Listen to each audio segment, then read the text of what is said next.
kutengeneza muonekano mpya wa zile bidhaa ambazo tunazalisha.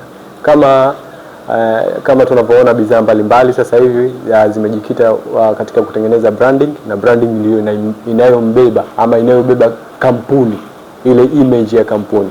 Sasa tujitahidini sana tuyazingatie haya mafunzo yetu, tuchukue kile ambacho tunapewa na wakufunzi wetu hawa kutoka Doti Tanzania, ili sasa na sisi tuhakikishe kwamba biashara zetu zinaenda kuboreka.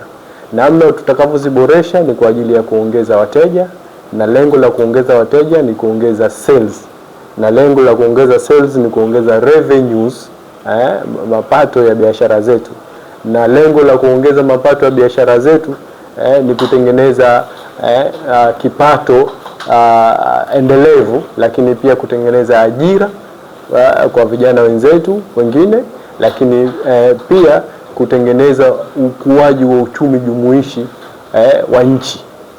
Tukisema uchumi umekuwa kwa 7.4 au 5 au 6, maana yake ni kwamba kila mtu anafanya shughuli ya kiuchumi na anaiona faida ya hiyo shughuli ambayo anaifanya. Kwa hiyo wito wangu kama mratibu wa ZEA Pemba, na kuombeni sana msikilize haya mafunzo. Wapo wengi walitamani kuja hapa kujumuika na sisi, lakini kutokana na nafasi ni chache, mmebahatika nyinyi. Kwa hiyo muhakikishe kwamba hichi ambacho mnapewa mnaenda kukifanyia kazi na kinaenda kuleta mabadiliko ya kweli katika shughuli ambazo tunazifanya. Na mwisho wa haya mafunzo basi tutafanya evaluation kama ambavyo imezungumzwa.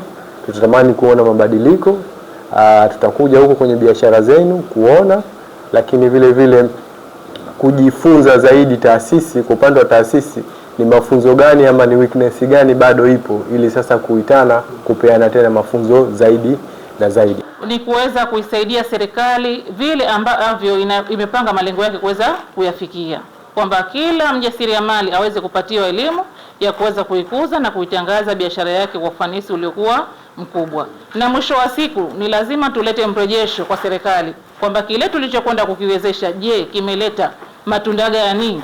Kwa hiyo uwe tayari mwisho wa siku kuweza kufanya tathmini, lakini pia kuona mabadiliko ya hiyo shughuli unayoifanya. Business haya ni mafunzo ambayo yaliandaliwa mahsusi kwa ajili ya wajasiriamali kama nyinyi ambao mko humu, wakiwa na lengo kuu la kuwezesheni kwa namna moja ama nyingine kuweza kutangaza hizo biashara zenu ama kufanya hizo biashara zenu kidijitali. Sawa? Funzo mbalimbali na kupitia simu zetu za mkononi kwa kurahisisha biashara zetu. Tunashukuru sana, na pia tunawashukuru walimu wetu na walojitolea kwa ajili ya masuala haya pamoja na ZEA.